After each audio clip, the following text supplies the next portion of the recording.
Put your right hand in the box. Hello, beautiful people. I am Oliver Perrin for Semiagog, and I'm here to tell you that we are at war. Right now, at this moment.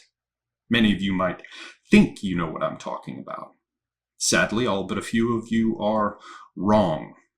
Because to understand the war I'm talking about, we all need to think in new ways. We need to open our eyes and minds to an entirely different definition of warfare. Think of it as warfare without borders. Think of it as unrestricted warfare.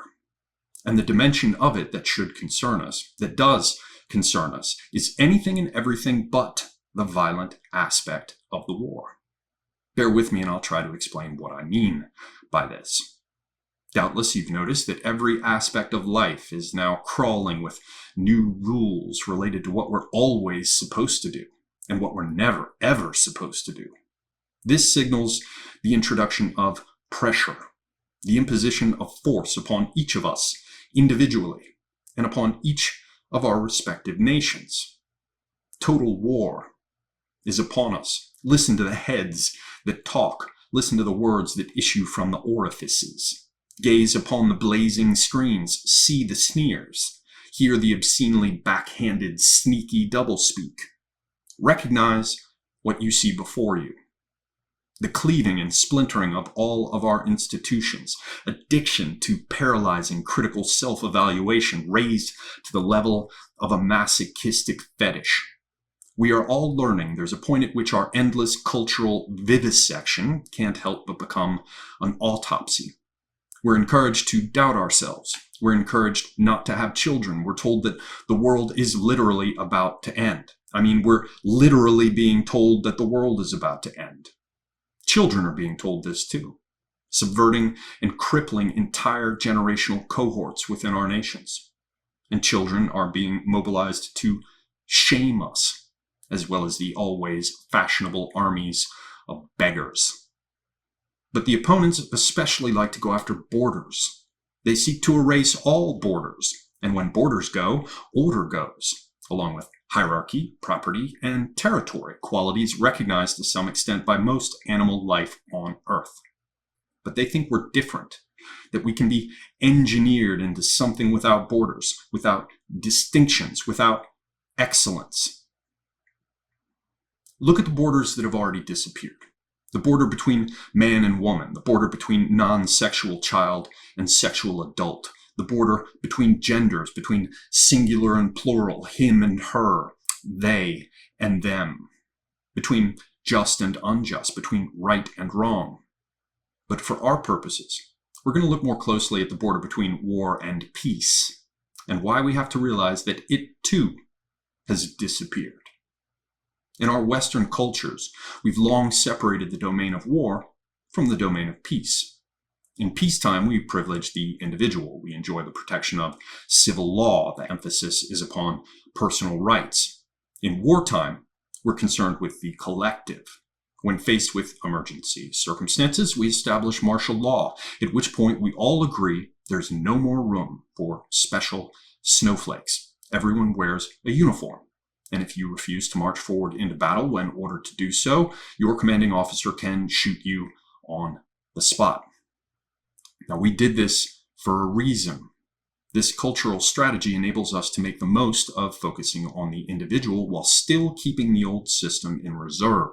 The crisis system, the military system, is a kind of parallel form of social organization that's always available if shit goes sideways. Break glass in case of fire. But we don't declare war anymore.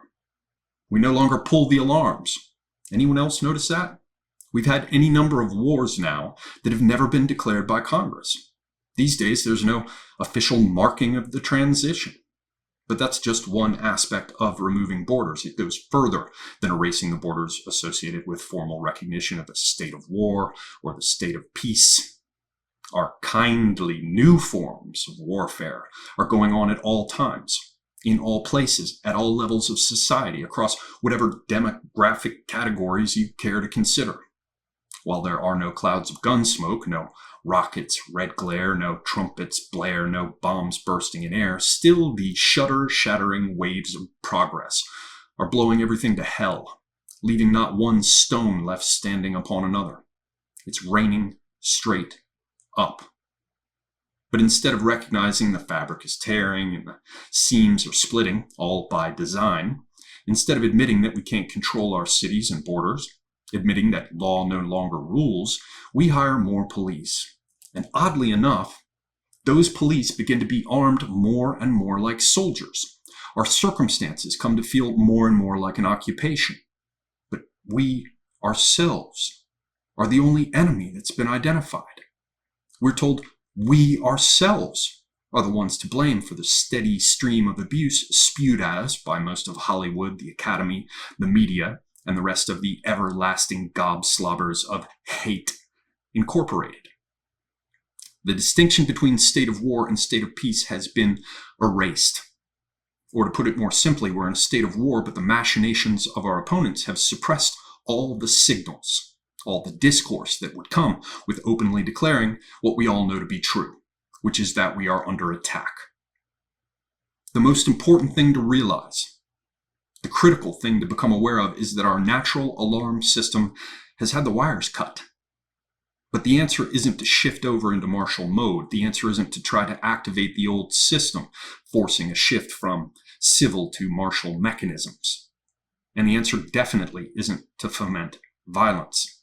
To do this would be to sacrifice ourselves yet again on the altar of false white stereotypes. Violence at scale is properly the domain of the state, properly the domain of security forces. As law-abiding citizens, our concern with violence should not extend beyond those circumstances in which self-defense is legally justified, as in the law, as in you're a fool if you break it, the kind of fool I want nothing to do with. So what do we do? How do we respond to this attack? Just sitting around and continuing to take it is clearly not an option.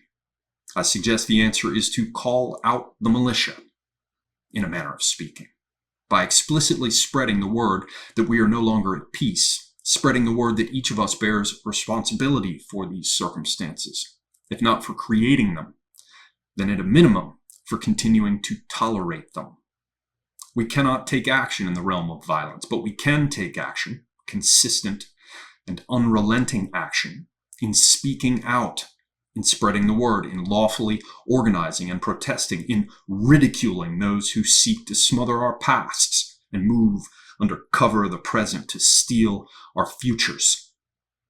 So set objectives, establish responsibilities, establish milestones, cooperate, meet in real life, gather and discuss, test and refine arguments, work together remotely if you have to. If we spent half as much time working in groups using online collaborative project software as we do in YouTube chats or humping the inflatable doll known as Twitter, we'd all be a lot more effective. We have to begin to take organized, nonviolent action. We should recruit lawyers and subject matter experts, raise money, adapt and apply the best of the opponent's strategies. We should be bold. We should be cunning. We should do the unexpected. And we should always obey the law. We no longer enjoy the luxury of making war and then going home and returning to normal. Where is home, by the way? We are now at war at all times and in all places. It never turns off. It never goes away. The assaults continue always and everywhere, from our schools and hospitals to our banks and courthouses. We would be wise to fight for ourselves in everything we do. We would be wise to mobilize as a kind of global militia, wielding weaponized free speech and unbridled audacity, cooperating where and when it suits each of us and our respective national interests, because the goal is to win.